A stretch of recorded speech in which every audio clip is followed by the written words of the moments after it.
Estamos no Natal, você já presenteou ou foi presenteado com um bonsai?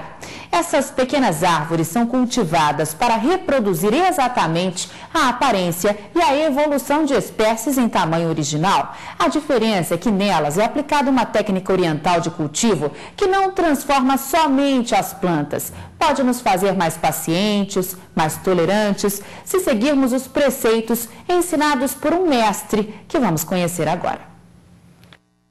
Na cultura japonesa, o paisagismo é uma das mais elevadas formas de arte. Seja o típico jardim japonês, com bonsais, ou o jardim zen, que combina plantas com pedras. São sempre poucos elementos combinados de forma harmoniosa, que inspiram serenidade e clareza em quem os contempla. Jardins que encantam pela delicadeza dos detalhes. Esta médica conta que sempre sonhou em ter um jardim oriental em seu consultório para recepcionar as pacientes. É um investimento alto, mas eu acho que isso transmite tanta paz, tanta harmonia, tanto equilíbrio, que eu acho que é o sonho de qualquer pessoa que é realmente fissurada por natureza. O belo jardim oriental foi preparado em 4 meses pelo paisagista Júlio Sato, um especialista em bonsai, que ele chama de a arte da paciência. Bonsai-do significa literalmente direção. Sato conta que, apesar da crença comum de que o bonsai tenha sido criado pelos japoneses, essas raízes seriam bem mais antigas e profundas. Há indício e história que começou na Índia. De que maneira? Eles coletando o galho da árvore, né, medicinal, levando para casa, como era muito longe para fazer essa coleta desses remédios, entre aspas, eles tiraram alguns pés novos, levaram para perto da casa. Depois entraram os chineses, os tailandeses, todo esse pessoal do Oriente, invasando, mas também um vaso aleatório, um vaso qualquer. Por quê? Na época de mudança, para eles poderem estar levando consigo aquela para eles, pé de planta medicinal.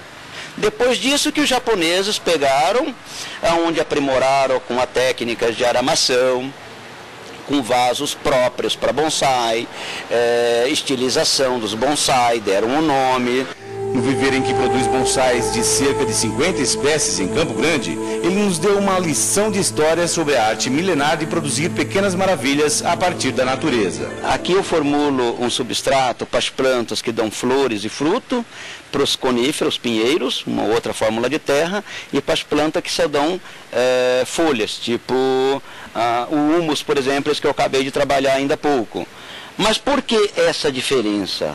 Por exemplo, as plantas que dão flores e frutos, não é?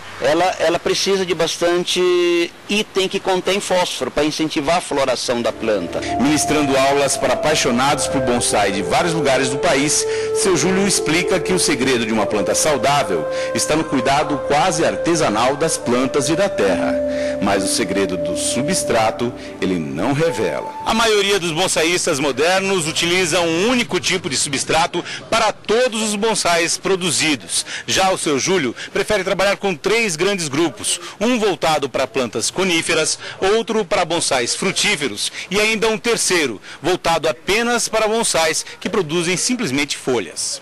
Júlio explica que o bonsai é produzido de forma a preservar todas as características de uma árvore, mas em miniatura, e nos deu um exemplo de manutenção de um bonsai. As pessoas que compram o bonsai em supermercado ou uma loja especializada de bonsai, ele precisa de ser passado por esse processo de manutenção, tanto de poda aérea como de poda de raiz. Tem momentos que é necessário também a gente estar mudando de ferramenta, como é o caso aqui agora, né? Essa aqui já é uma ferramenta de uma turquesa, né? Que ela tem um corte lateral diferente daquela tesoura, que essa tem um corte mais preciso. Ó.